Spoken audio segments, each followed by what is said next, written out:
This is the Realme 8 Pro. Now this smartphone has huge shoes to fill because it succeeds the Realme 7 Pro. And that's not all. It also competes with the Redmi Note 10 Pro Max and the Poco X3 Pro. Now there's a whole most affordable smartphone with a 108 megapixel buzz going around it, but it does make a few compromises along the way. So does it make sense to buy it? Well, that's what we are here to find out. Hello everyone, I'm Aditya, you're watching Gadgets 360 and this is the full review of the Realme 8 Pro. Let's get started.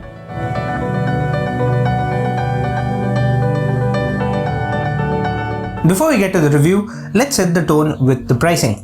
The Realme 8 Pro starts at 17,999 rupees for the base variant with 6GB of RAM and 128GB of storage, while the other variant with 8GB of RAM and 128GB of storage is priced at 19,999 rupees.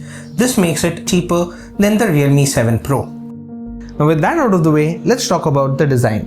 Realme has taken a new approach here as the Realme 8 Pro has some bold styling. There's obviously the rather tacky Dare to Leap tagline across the back of the smartphone, but it also dons really bright colors called Infinite Blue, which I have for this review, and Illuminating Yellow.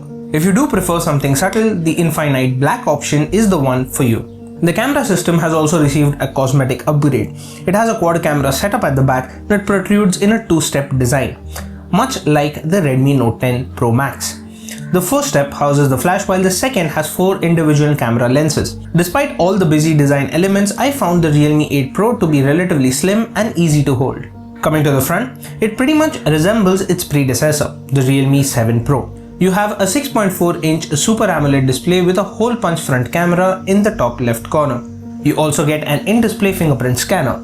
Realme does say that the display is brighter than the Realme 7 Pro, but the issue here is that it skips stereo speakers and uses Asahi Dragon Trail reinforced glass instead of Corning Gorilla Glass. The display is crisp and it gets bright enough when outdoors, and the in-display fingerprint scanner is quick to unlock the smartphone. The underpinnings of the Realme 8 Pro remain unchanged however. The same Qualcomm Snapdragon 720G processor keeps the show running, and it is paired with the same storage and RAM configurations. The battery capacity is also the same at 4500 mAh, but charging speed is now limited to 50 watt, while the Realme 7 Pro could do 65 watts. There's another compromise in the connectivity department, and you have to settle for Bluetooth 5 instead of Bluetooth 5.1. On the other hand, some of the improvements include a better primary camera, which we will get to in just a moment, and Android 11 out of the box compared to Android 10, which the Realme 7 Pro offered. When it comes to the UI, you get Realme UI 2.0 on top of Android 11, along with the February Android security patch, which is slightly dated at this point. The UI is customized but not to the point of confusion. But you do have a ton of bloatware pre-installed, and you will receive a few spammy notifications from the Hey Fun theme store and even the browser. In terms of performance, I did not face any issues while using the Realme 8 Pro with everyday apps. Call of Duty Mobile ran without any issues, and it defaulted to the high preset for graphics as well as frame rate. The game ran fine at these settings and I did not notice any lag or stutter. The Realme 8 Pro was slightly warm to the touch after playing the game for 20 minutes and registered a 6% battery drop. Speaking of battery drop, the battery on the Realme 8 Pro lasted me about a day and a half with my usage. In our HD video loop test, the phone managed to go on for 26 hours and 14 minutes, which is a very good score. The Realme 8 Pro charges at 50 watts and it is capable of getting to 75% in 30 minutes, so you won't really have to keep the phone plugged in for too long. Now before I move any further, I remind you, you need to subscribe to the Gadgets 360 YouTube channel and click on that bell icon so that you are notified whenever we upload such review videos. Now let's move on to the main highlight of the Realme 8 Pro, the cameras. The Realme 8 Pro houses a 108 megapixel primary rear camera, which isn't very common in the sub 20,000 rupee market. It also has an 8 megapixel ultra wide angle camera, a 2 megapixel macro camera, and a 2 megapixel black and white camera.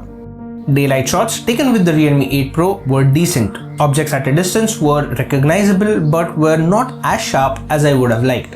I found the AI to be a tad aggressive, bumping up color saturation unnecessarily at times. You can shoot at the full 108 megapixel resolution as it had better details and gives you the option to crop into the photo after shooting.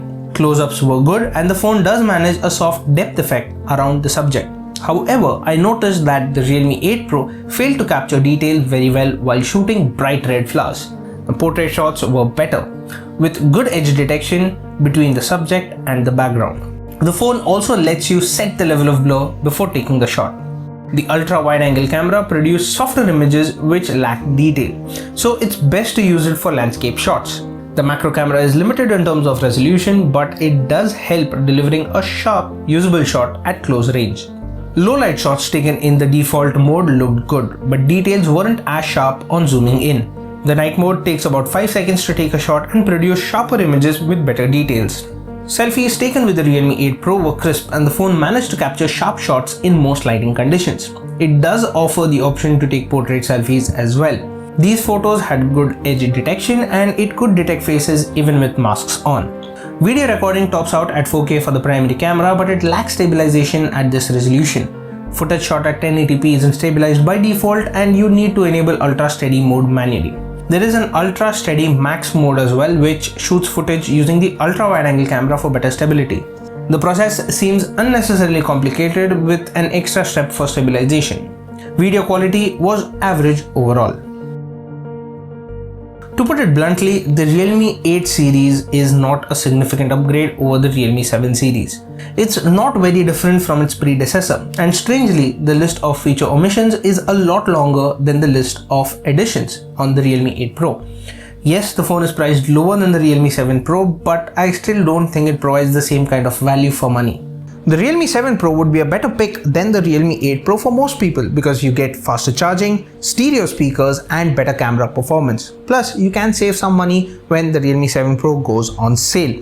Alternatively, if you want to save more money, you can opt for the Redmi Note 10 Pro instead. So that was my review of the Realme 8 Pro. Now, what do you think about the smartphone? Do let me know that in the comment section down below.